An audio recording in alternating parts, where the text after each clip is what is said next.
잠자는 동안 돈이 들어오는 방법을 찾아내지 못하면 죽을 때까지 일해야 한다.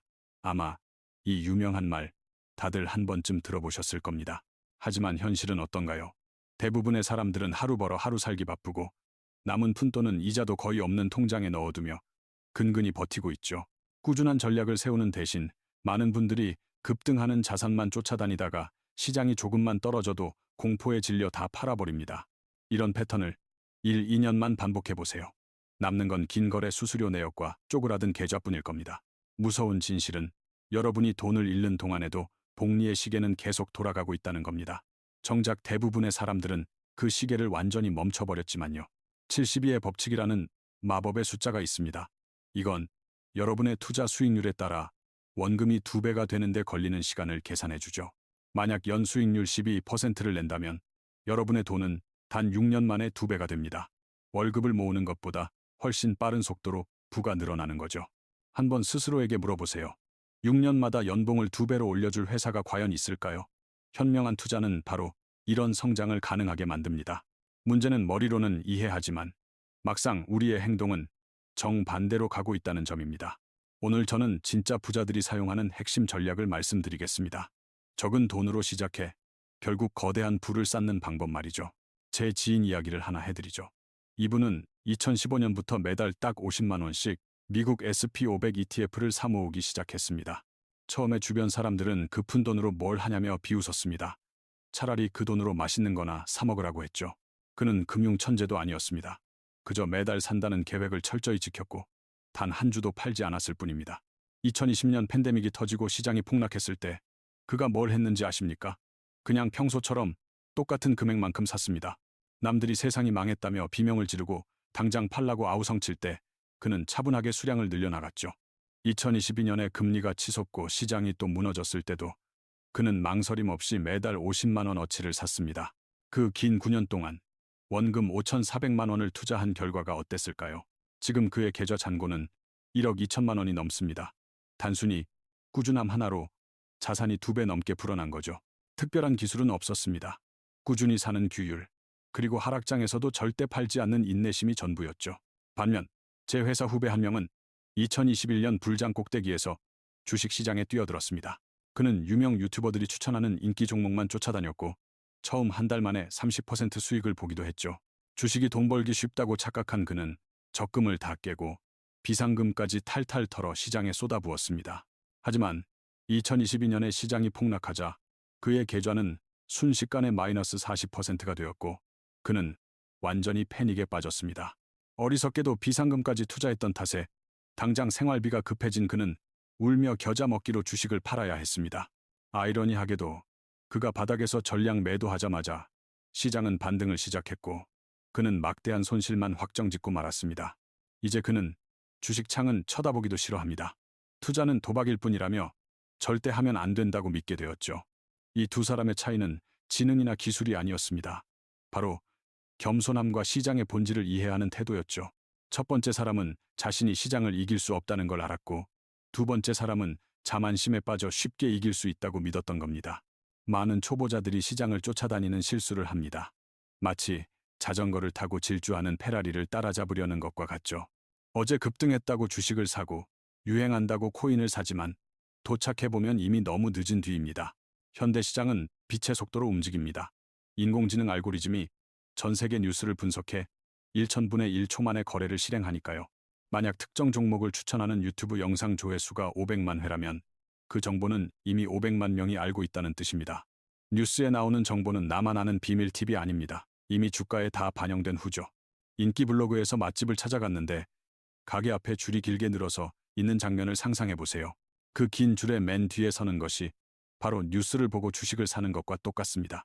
겨우 안으로 들어갔을 땐 좋은 자리는 이미 꽉 찼고 재료는 떨어졌으며 결국 실망만 하게 되죠. 성공하려면 페라리를 쫓아가는 게 아니라 페라리가 지나갈 길목에 미리 서 있어야 합니다. 즉, 특정 주식의 움직임을 예측할 수 없다는 걸 인정하고 대신 시장 전체의 성장에 베팅해야 한다는 뜻입니다. 워런 버핏 같은 전설적인 투자자도 내일 어떤 주식이 오를지는 모릅니다. 하지만 경제가 성장한다는 사실은 알고 있죠. 1920년대부터 미국 증시를 보면 대공황과 전쟁이 있었어도 장기적으로는 항상 우상향해 왔습니다.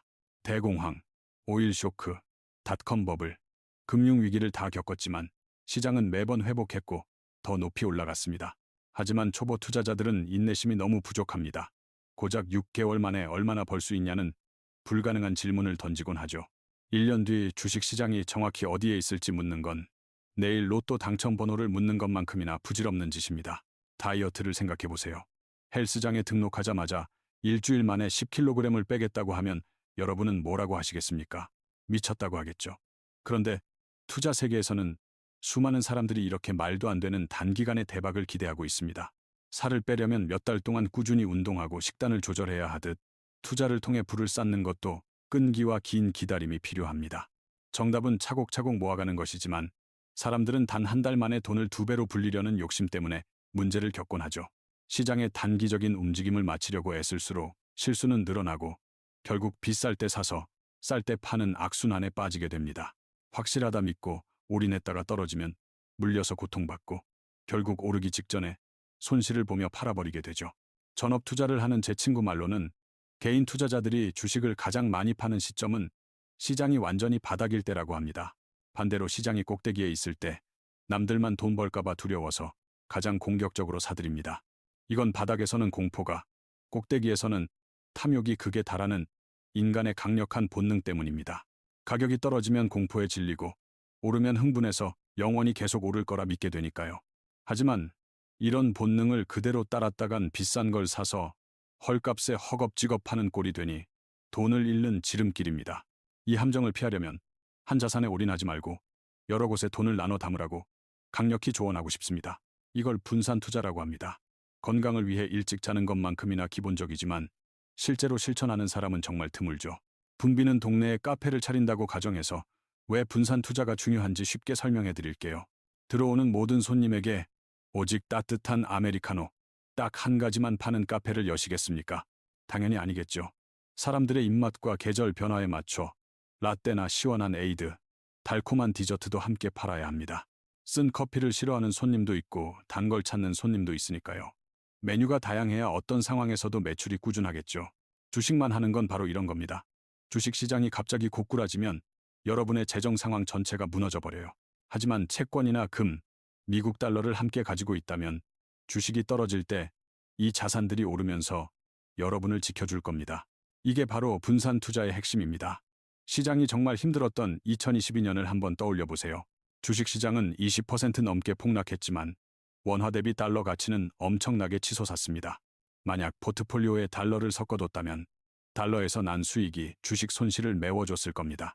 올 초 한국 주식이 2200선까지 떨어졌을 땐 아무도 거들떠보지 않았죠. 이제 다시 오르니까 그제야 지금 사도 되냐고 묻는 사람들이 생깁니다. 독일이 국방비를 늘리겠다고 발표했을 때 유럽 방산주들은 이미 들고 있던 사람들에게 큰 수익을 안겨줬습니다. 한 분야만 보고 있으면 다른 곳에서 터지는 이런 뜻밖의 기회들을 놓칠 수밖에 없어요. 축구팀을 만든다고 생각해보세요. 경기장에 공격수만 11명 내보내실 건가요? 그러면 백전백패죠. 골키퍼도 있고 수비수와 미드필더도 있어야 균형 잡힌 팀이 됩니다. 투자도 똑같습니다. 공격적인 자산만 골라 담으면 대박 아니면 쪽박이에요. 경제가 어려울 때 완전히 무너지지 않고 버티려면 수비적인 자산을 반드시 포함해야 합니다. 포트폴리오라는 단어는 원래 서류 뭉치를 안전하게 들고 다니는 가방을 뜻하는 말에서 왔습니다. 예술가가 가방 하나에 여러 작품을 담고 다녔듯 투자자도 여러 자산을 함께 담아야 한다는 거죠. 그럼 도대체 뭘 사야 할까요? 우리 같은 개인 투자자들에게 ETF는 정말 혁신적인 발명품입니다. ETF란 수많은 주식을 하나로 묶어서 시장에서 쉽게 사고 팔 수 있게 만든 상품이에요. 삼성전자, SK하이닉스, 현대차를 낱개로 다 사려면 꽤 큰 목돈이 필요하죠. 하지만 코스피 200 ETF를 딱 한 주만 사도 그 모든 기업의 지분을 아주 조금씩 다 갖게 되는 셈입니다. 단돈 10,000원이면 한국을 대표하는 200개 기업에 즉시 분산 투자할 수 있는 거죠. 애플, 마이크로소프트, 아마존, 구글 같은 미국 주식도 낱개로 사려면 한 주당 수십만 원씩 들잖아요. 그런데 SP500 ETF 한 주만 사면 미국의 상위 500개 기업에 동시에 투자하는 효과가 있습니다. ETF 하나에 이미 수백 개 기업이 들어있으니 서로 다른 ETF를 몇 개 사면 초분산 투자가 되는 거죠. 주식뿐만 아니라 채권, 금, 달러, 심지어 부동산까지 세상의 거의 모든 자산을 ETF로 살 수 있습니다. 성격이 다른 ETF를 10개 정도 골라 담아두면 적어도 그중 하나는 항상 오르고 있을 겁니다. 모든 자산이 동시에 다 망하는 일은 극히 드무니까 이게 바로 내 돈을 지키는 안전망이 되어줍니다. 남들이 다 떠드는 화려한 유행만 쫓지 말고 지금 사람들이 거들떠보지 않는 곳을 보세요. 남들이 다 쳐다볼 때 사면 이미 늦습니다. 아무도 안 볼 때 씨앗을 심어둬야죠. 그럼 구체적으로 어떻게 포트폴리오를 짜야 안전과 수익을 다 잡을 수 있을까요? 기본 원칙은 자금의 50에서 60%를 성장을 위한 주식형 ETF에 배분하는 겁니다. 그리고 시장 변동성이 심할 때 안정성과 수익을 챙길 수 있도록 채권 ETF에 20에서 30%를 배분하세요. 마지막으로 인플레이션과 글로벌 위기에 대비해 금이나 원자재 ETF에 10에서 20%를 넣으세요. 물론 이건 딱 정해진 정답이 아니라 여러분 상황에 맞춰 조정할 수 있는 기본 모델입니다. 만약 젊다면 주식 비중을 늘리고 은퇴가 가깝다면 채권 비중을 높이시면 됩니다. 가장 중요한 원칙은 절대로 한 가지 자산의 모든 걸 거는 도박을 해서는 안 된다는 겁니다. 세계 최대 헤지펀드인 브리지워터의 창립자 레이 달리오는 개인 투자자들을 위한 포트폴리오를 공개한 적이 있습니다. 그의 올웨더 포트폴리오는 주식 30%, 장기 채권 40%, 중기 채권 15%로 구성됩니다. 나머지는 금 7.5%, 원자재 7.5%로 똑같이 나뉩니다. 이 포트폴리오가 전설적인 이유는 1984년부터 30년간 테스트했을 때 결과가 놀라웠기 때문입니다. 연평균 수익률은 거의 10%에 달했고 손실을 기록한 건 딱 4년뿐이었습니다. 심지어 그 나빴던 4년 동안에도 최대 손실폭은 고작 마이너스 3.9%에 불과할 정도로 엄청나게 안정적이었죠. 물론 경제 상황이 변하면 최적의 자산 조합도 바뀌기 때문에 이 포트폴리오가 유일한 정답은 아닙니다. 핵심 교훈은 다양한 자산을 섞으면 포트폴리오의 위험과 변동성을 획기적으로 줄일 수 있다는 점입니다. 대박 주식을 터뜨리는 것보다 총수익은 조금 낮을지 몰라도 밤에 두 다리 뻗고 편안히 잘 수 있을 겁니다. 잠을 편히 자는 건 정말 중요합니다. 불안감이야말로 대부분의 사람들이 치명적인 투자 실수를 저지르는 주원인이니까요. 만약 평생 모은 돈이 매일 10%씩 왔다 갔다 한다면 제정신으로 그 스트레스를 버틸 수가 없을 겁니다. 결국 심리적 압박을 못 이겨 패닉에 빠지고 최악의 타이밍에 모든 걸 팔아버리게 될 테니까요. 흔히들 이렇게 반문하십니다. 당장 투자할 돈이 100만 원밖에 없는데 굳이 분산 투자를 해야 하나요? 그 작은 돈으로 3% 수익을 내봤자 고작 3만 원인데 그게 무슨 의미가 있냐는 거죠. 저도 그런 불평을 자주 듣지만 그 돈이 진짜 의미하는 게 뭔지 관점을 바꿔보셨으면 합니다. 오늘은 100만 원이지만 미래에는 그게 1000만 원이 되고 1억 원이 될 테니까요. 나중에 1억 원으로 실전 투자를 하다가 실수하면 순식간에 수천만 원을 날릴 수도 있습니다. 하지만 지금 100만 원으로 연습하면 실수해봤자 고작 몇천 원 수업료를 내는 셈이죠. 처음 운전 배울 때를 생각해보세요. 면허 따자마자 바로 고속도로로 나가셨나요? 절대 아니죠. 텅 빈 주차장에서 시작해서 한산한 동네 골목길을 거친 뒤에야 진짜 쌩쌩 달리는 도로로 나갔을 겁니다. 투자도 똑같습니다. 속도를 내기 전에 소액으로 운전하는 연습부터 해야 합니다. 적은 돈으로 바보 같은 실수를 저지르고 거기서 배우는 게 이 길을 익히는 가장 안전한 방법입니다. 이 학습 과정을 거쳐야 나중에 큰 돈이 생겼을 때 초보적인 실수를 반복하지 않게 됩니다. 지금 겪는 작은 손실은 평생의 금융지혜를 얻기 위한 필수 수업료라고 생각하세요. 만약 10,000원짜리 ETF를 샀는데 30% 떨어져도 잃는 돈은 3,000원 뿐입니다. 하지만 그 작은 3,000원의 손실은 억만금을 줘도 살 수 없는 교훈을 줍니다. 특정 시장 상황에서 내 자산이 어떻게 반응하는지 몸소 느끼며 그 지식을 뼈저리게 새기게 되는 거죠. 어떤 뉴스가 터지면 내 포트폴리오의 특정 분야가 즉시 오르는 걸 바로 깨닫게 됩니다. 내 피 같은 돈이 걸려 있으면 완전히 다르고 날카로운 눈으로 시장을 보게 되거든요. 남한테 시장 폭락 이야기를 듣는 건 그냥 소음일 뿐이지만 내 계좌가 마이너스 30% 찍히는 걸 보는 건 현실입니다. 화면에 뜬 그 시퍼런 마이너스 숫자는 어떤 대학 시험보다 더 치열하게 경제 공부를 하게 만들 겁니다. 저는 10개의 ETF를 각각 딱 10,000원어치만 사서 연습용 포트폴리오를 만들어 보시길 강력히 추천합니다. 단돈 10만 원만 있어도 전문가 수준의 완벽한 글로벌 자산 포트폴리오를 짤 수 있습니다. 국내 주식, 미국 주식, 선진국 주식, 그리고 신흥국 주식을 담아 전 세계 주식 시장을 완벽하게 커버하세요. 그런 다음 안정성을 위해 국내 채권과 미국 채권을 넣고 위기 방어용 필수품인 금과 달러 ETF를 추가하는 겁니다. 마지막으로 부동산 투자를 위한 리츠와 물가 상승에 대비할 원자재 ETF를 조금 섞어주세요. 일단 이렇게 세팅해두면 여러분이 할 일은 하루에 한 번 이 10명의 친구들이 어떻게 움직이는지 확인하는 것뿐입니다. 속보가 떴을 때 어떤 ETF가 오르고 어떤 게 떨어지는지 관찰해보세요. 매일 지켜보는 것이야말로 진짜 공부입니다. 이론적인 투자 교과서 100권을 읽는 것보다 훨씬 가치 있죠. 내 돈을 직접 넣고 한 달 동안 지켜보는 게 수년 동안 책만 읽는 것보다 더 많은 걸 가르쳐 줄 겁니다. 중앙은행이 금리 인상을 발표할 때 채권 가격이 어떻게 반응하는지 여러분 두 눈으로 직접 확인하게 될 겁니다. 전쟁이나 지정학적 분쟁 소식이 갑자기 터졌을 때 금값이 어떻게 널뛰는지 생생하게 목격하게 될 거고요. 이런 움직임을 직접 몸으로 겪어봐야만 훗날 여러분의 직관적인 살아있는 지식이 됩니다.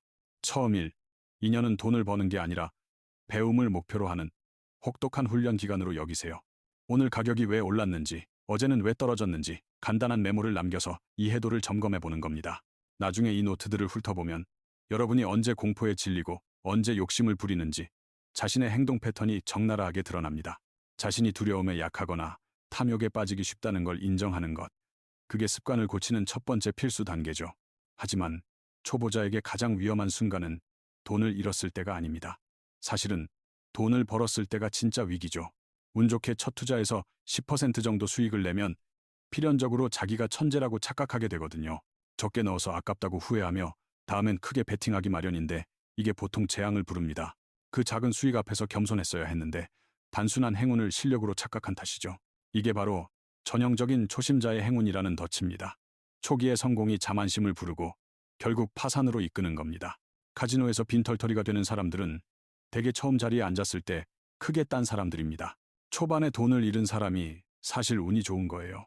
수업료 좀 내고 큰 피해 없이 빨리 빠져나올 수 있으니까요. 투자 세계에서 운을 실력으로 착각하는 건 무슨 수를 써서라도 피해야 할 치명적인 실수입니다. 자, 이제 복리의 개념과 그게 왜 그렇게 강력한 힘을 발휘하는지 좀 더 깊이 파헤쳐 봅시다. 72의 법칙에서 말했듯이 복리가 마법을 부리는 건 시간이 언제나 여러분 편이기 때문입니다. 달리는 원금에만 이자가 붙지만 복리는 이자가 이자를 낳는 구조니까요. 쉽게 설명해 볼게요. 만약 1억 원을 연 10% 달리로 매년 투자한다고 칩시다. 매년 1,000만 원씩 받으니까 10년 뒤에는 총 2억 원이 되겠죠. 하지만 복리는 다릅니다. 첫 해에는 1,000만 원을 벌지만 그 다음 해부터는 완전히 판이 달라져요. 2년 차에는 1억 1,000만 원에 대한 10%, 즉 1,100만 원을 벌게 됩니다. 10년이 지나면 2억 6천만 원이 되고 20년 뒤에는 무려 6억 원이 넘습니다. 달리라면 20년 뒤에 겨우 3억 원이지만 복리는 그 2배를 안겨주는 셈이죠.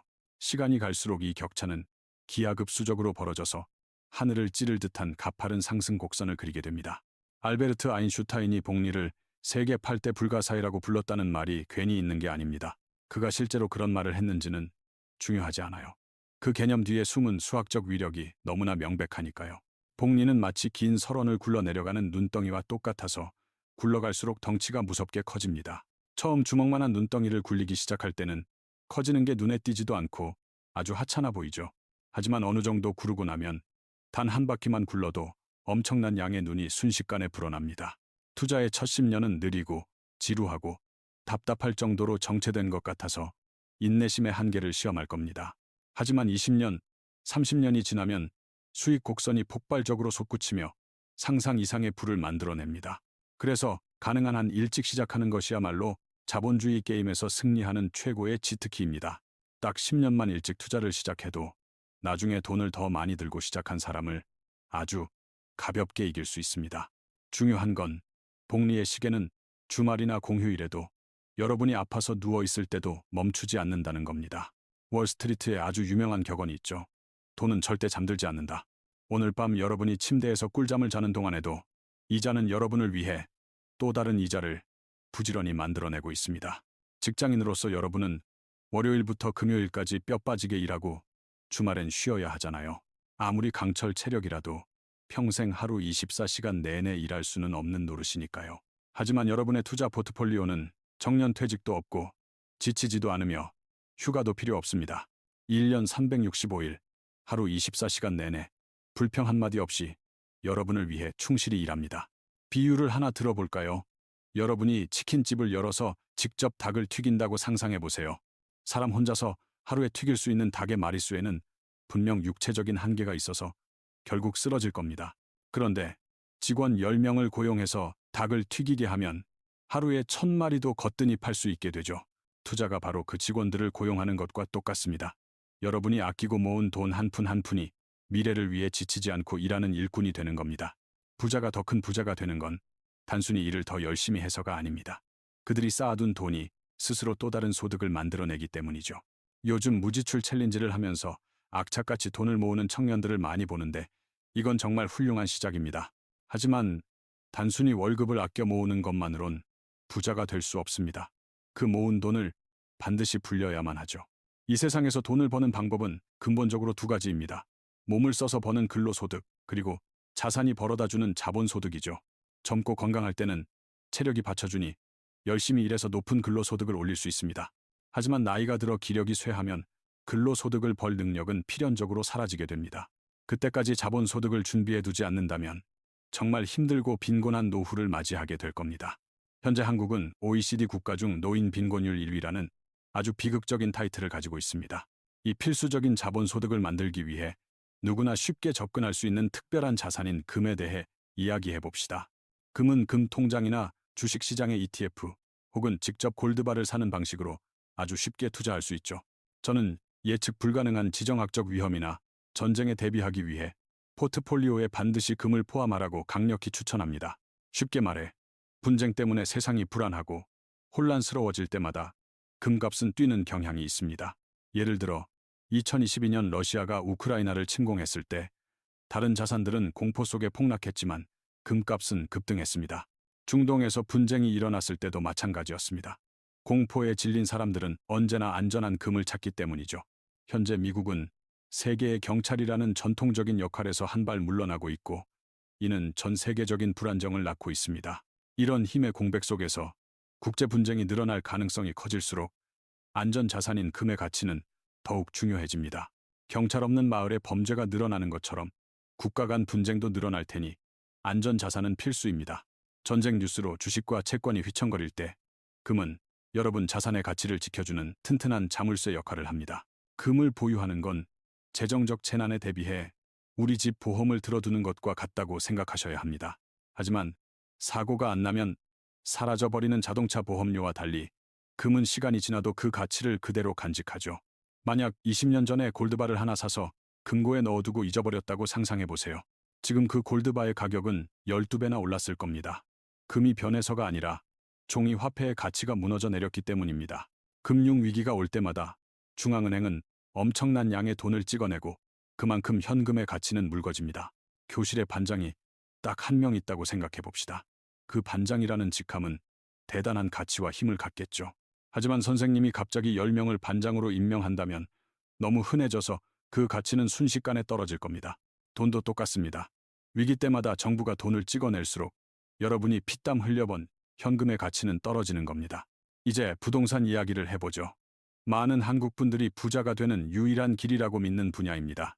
부동산으로 돈을 버는 건 자산 자체가 월등해서가 아니라 구조적으로 장기 보유를 강제당하기 때문입니다. 주식과 달리 아파트 시세를 매일 아침 확인하거나 일주일 만에 공포에 질려 파는 사람은 없으니까요. 집을 산 지 일주일 만에 다시 팔아버린다면 다들 제정신이 아니라고 생각할 겁니다. 하지만 주식은 며칠 만에 사고 팔기를 반복하죠. 회사를 소유해야 할 자산이 아니라 도박판 집처럼 대하는 겁니다. 만약 집을 대하듯 진득하게 주식에 투자한다면 여러분의 수익률은 아마 하늘 높은 줄 모르고 치솟을 겁니다. 하지만 부동산의 결정적인 위험은 바로 레버리지입니다. 대부분 엄청난 빚을 내서 사니까요. 대출은 산더미인데 집값이 오르지 않으면 매달 나가는 이자는 숨통을 조이는 덫이 됩니다. 10억 원짜리 집을 사면서 금리 5%로 8억 원을 대출받았다고 상상해 봅시다. 1년에 4천만 원, 그러니까 매달 300만 원 넘는 돈을 은행에 고스란히 바쳐야 합니다. 집값이 오르지 않는다면 앉은 자리에서 거액의 연봉을 날리는 셈입니다. 그저 그 집에 산다는 이유만으로요. 많은 분들이 이 압박감을 못 이겨 심리적으로 무너지고 결국 현금 흐름을 감당 못해 손해를 보고 팝니다. 투기 목적으로 집을 사지 마세요. 거주를 목적으로 안락한 보금자리로 먼저 생각해야 합니다. 빚 걱정 없이 부동산에 투자하고 싶다면 리츠 ETF를 알아보시길 강력히 추천합니다. 미래의 국민연금이 충분할지는 아무도 모릅니다. 하지만 우리가 늙는다는 것 하나만큼은 확실하죠. 불확실한 정책을 걱정하기보다 확실한 노후를 위해 자신만의 개인 연금 방패를 만드세요. 얼마 안 되는 국가연금에만 의존하다간 빈곤과 돈 걱정에 시달리는 은퇴 생활을 하게 될 수 있습니다. 개인 연금 계좌는 지금 세금 혜택을 줄 뿐 아니라 은퇴할 때까지 세금 없이 복리로 돈을 불려줍니다. 이런 계좌는 중도 인출 시 페널티가 있는데 이게 오히려 돈을 장기 투자하게 만드는 강제 장치가 되어줍니다.